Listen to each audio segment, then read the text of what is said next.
Hello everyone, હું રાધિકા પટેલ ફરીથી એકવાર મારી યુટ્યુબ ચેનલ હરિકૃષ્ણ એચઆર સોલ્યુશનમાં તમારા બધાનું સ્વાગત કરું છું. આજનો આપણો ટોપિક છે building high performer and how to identify and develop them. તો ઓર્ગેનાઇઝેશનમાં ઘણી બધી જાતના એમ્પ્લોઈઝ હોય છે, લાઈક સેલ્ફ મોટિવેટેડ, પ્રોફેશનલિઝમને પ્રમોટ કરનારા હોય છે, ચેન્જ એજન્ટ તરીકે વર્ક કરનારા હોય છે, રિસ્ક ટેકર હોય છે, ક્રિએટિવ હોય છે, એઝ અ લીડર કંપનીને આગળ વધારવામાં મદદરૂપ કરનારા એમ્પ્લોઈઝ પણ હોય છે. પણ આજે આપણે વાત કરશું હાઈ પરફોર્મર.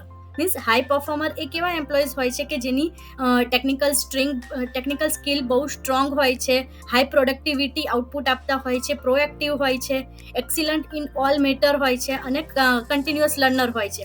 તો ચલો જોઈએ કે આ હાઈ પરફોર્મરને આપણે આઈડેન્ટિફાઈ કઈ રીતે કરાય અને આઈડેન્ટિફાઈ કર્યા પછી એમની જે સ્કિલ છે એને ડેવલપ કઈ રીતે કરાય અને એમની મદદથી ઓર્ગેનાઇઝેશનનું જે ગોલ છે એને કઈ રીતે અચીવ કરી શકાય.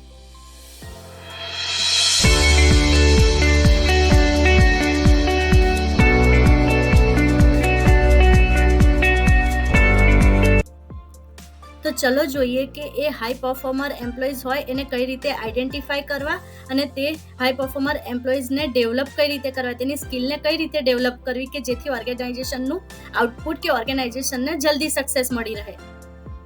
First, tax accountability. જે હાઈ પરફોર્મર હોય છે તે ઓલવેઝ અકાઉન્ટેબિલિટી જલ્દી લઈ લેતા હોય છે અને એ લોકોને પુશઅપ નથી કરવા પડતા, તે લોકો એક્ટિવલી પ્રોએક્ટિવલી વર્ક કરતા હોય છે. એ લોકો એમની મિસ્ટેક, કંપનીમાં કોઈ પણ જગ્યાએ પ્રોબ્લેમ થયો હોય તો એમાં બ્લેમ કરવાની જગ્યાએ સોલ્યુશન ઓફર કરતા હોય છે અને બીજી એના સિવાયની પણ કોઈ બીજા ડિપાર્ટમેન્ટમાં ક્યાંક પ્રોબ્લેમ થયો હોય તો તે એના પ્રોબ્લેમ સોલ્વિંગમાં પાર્ટિસિપન્ટ કરતા હોય છે. એ લોકોને કઈ રીતે આપણે ડેવલપ કરી શકાય, તો એ લોકોને આપણે ઓપોર્ચ્યુનિટી આપવી જોઈએ કે તે કોઈ પણ જગ્યાએ ઇસ્યુ કે પ્રોબ્લેમ કે કંઈ થયું હોય તો એને રેકગ્નાઇઝ કરી શકે, એમાં રિસ્પોન્સિબિલિટીથી વર્ક કરી શકે અને એને રિઝોલ્વ કરવાનો ટ્રાય કરી શકે. સેકન્ડ હાઈ પરફોર્મર કેવા હોઈ શકે કે આપણે કઈ રીતે આઈડેન્ટિફાઈ કરી શકીએ, તો સોલ્યુશન ઓરિએન્ટેડ. એ ઓલવેઝ સોલ્યુશન ફાઇન્ડ આઉટ કરતા હોય છે, ડિફરન્ટ ઓલ્ટરનેટિવ ફાઇન્ડ આઉટ કરતા હોય છે અને કંપનીને સજેસ્ટ કરતા હોય છે, ના કે પ્રોબ્લેમ્સને વધારે. અને તે એ પ્રોબ્લેમ્સમાંથી feedback, means valuable feedback as a result કાઢે છે કે આ વસ્તુ આવી રીતે થયેલી તો એનું ફ્યુચરમાં આ પ્રોબ્લેમ ના થાય એના માટે આ સોલ્યુશન આપણે એડોપ્ટ કરી શકીએ. એને કઈ રીતે ફોસ્ટર કરાય, તો એને આપણે જે કોઈ પણ જગ્યાએ પ્રોબ્લેમ્સ થતો હોય એમાં આપણે એઝ અ લીડર તરીકે એને પ્રમોટ કરી શકાય કે તું આ વસ્તુ એઝ અ ઓનર હેન્ડલ કર અને સોર્ટ આઉટ કરવાનો ટ્રાય કર.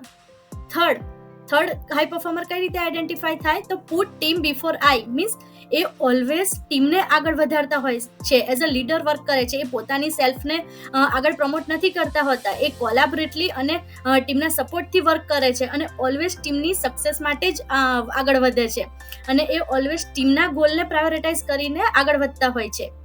એના પછી છે ડેમોન્સ્ટ્રેટ હાઈ ઇન્ટિગ્રિટી. મીન્સ એનું એ કઈ રીતે આપણને ખબર પડે કે આ હાઈ પરફોર્મર છે, તો એ ઓલવેઝ એથિક્સને ફોલો કરતા હોય છે. જે કંપનીના રૂલ, રેગ્યુલેશન, પોલિસી ડિફાઇન કરેલી છે એની સાથે જ અલાઇન થઈને વર્ક કરે છે અને વર્ડ વિથ એક્શન. મીન્સ એ જે બોલે છે, એના જે કમિટમેન્ટ હોય છે, એની વેલ્યુ સાર્થક કરે છે કે એ જે બોલે છે એ પ્રમાણે જ વર્ક કરે છે.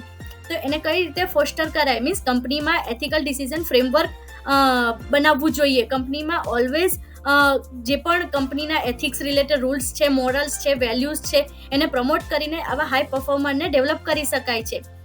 એના પછી છે લિસન બિફોર સ્પીકિંગ.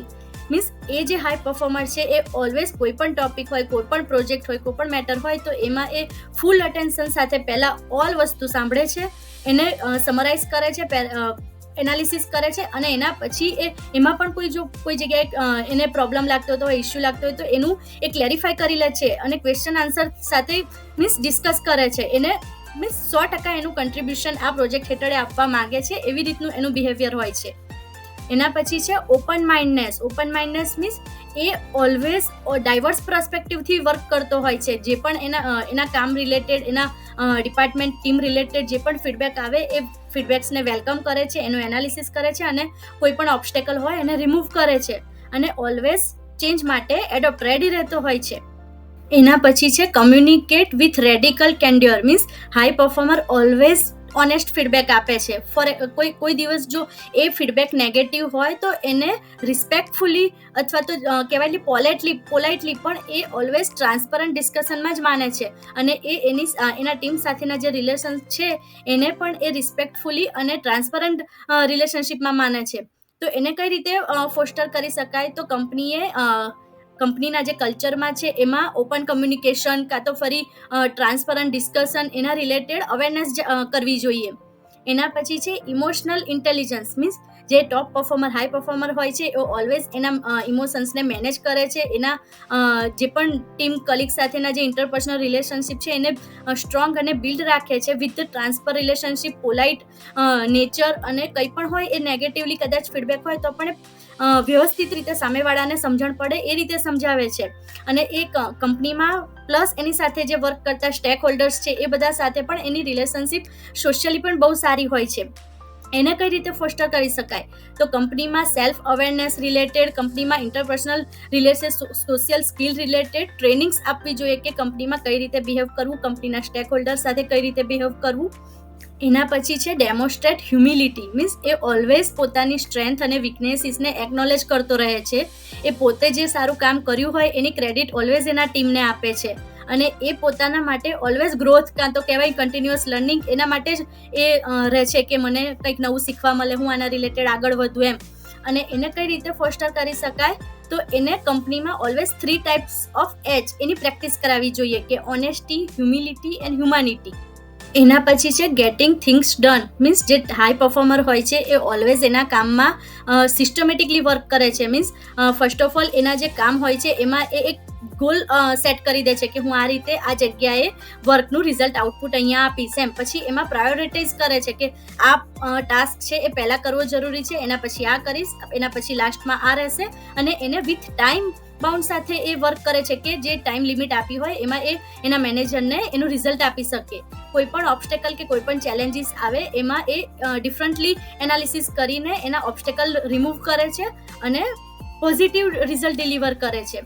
એને કઈ રીતે ફોસ્ટર કરી શકાય? તો ઓર્ગેનાઇઝેશનમાં સ્માર્ટ ગોલની સિસ્ટમ ડેવલપ કરવી જોઈએ કે કોઈ પણ કંપની હાઈ પરફોર્મર તો છે જ, પણ એની સિવાય કોઈ બધા એમ્પ્લોઈઝ છે એ લોકો પણ સ્માર્ટ ગોલ મેનેજમેન્ટ કરી શકે કે સ્પેસિફિક, મેઝરેબલ, અચીવેબલ, રિલેવન્ટ અને ટાઈમ બાઉન્ડ સાથે જ ગોલ ફિક્સ થવો જોઈએ. એના પછી છે અપસ્કિલિંગ, મીન્સ એ જે પણ હાઈ પરફોર્મર છે એ ઓલવેઝ કંઈ પણ શીખવા માટે કન્ટિન્યુઅસ રેડી હોય છે. એને એના ફિલ્ડ રિલેટેડ જે સ્કિલ હોય છે એને શીખવા માટે એ trainings, various webinar, various workshop એ અટેન્ડ કરતો રહેતો હોય છે, અને એ જે પણ શીખે એને એના ટીમ મેમ્બર સાથે ડિલિવર પણ કરે છે, સ્કિલ નોલેજ પણ શેર કરે છે. તો એને કઈ રીતે ફોસ્ટર કરાય? તો એ જે પણ કંઈ શીખવા માંગે છે તો એને એઝ અ ટ્રેનિંગ આપણે મીન્સ કોઈ પણ સારી જગ્યાએ એ સ્કિલનું ડેવલપમેન્ટના એજન્સી હોય, ઇન્સ્ટિટ્યૂટ હોય તો આપણે એને ત્યાં શીખવા માટે મોકલવો જોઈએ. એના પછી છે એમ્પથી, મીન્સ એના નેચરમાં પણ એમ્પથી હોય છે કે એ એના કલીગ્સને સારી રીતે સમજે છે, એ એના કલીગ્સને કાયમ ક્યાં પણ પ્રોબ્લેમમાં હોય તો એને સપોર્ટ કરે છે, એ એના કલીગ્સ સાથે એમ્પથી બતાવે છે. તો આપણે કંપનીમાં પણ એના રિલેટેડ કલ્ચર ડેવલપ કરવું જોઈએ કે જેથી આ જે પણ હાઈ પરફોર્મર્સ છે એ બધાની સ્કિલ ડેવલપ થાય અને કંપનીનું કલ્ચર ટોપ લેવલમાં આવી જાય. તો આ હતો આજનો આપણો વિડીયો હાઈ પરફોર્મર ઉપર કે એ લોકોને કઈ રીતે આઈડેન્ટિફાય થાય અને આઈડેન્ટિફાય કર્યા પછી એ લોકોને કઈ રીતે ડેવલપ કરી શકાય. તો કેવો હતો આજનો વિડીયો કોમેન્ટ બોક્સમાં જણાવજો, અને મારા આવા નોલેજફુલ વિડીયોઝ જોવા માટે મારી ચેનલને સબસ્ક્રાઇબ કરી દેજો. ફરીથી મળીશું જલ્દી એક નવા વિડીયો સાથે. ત્યાં સુધી આવજો, સ્ટે સેફ.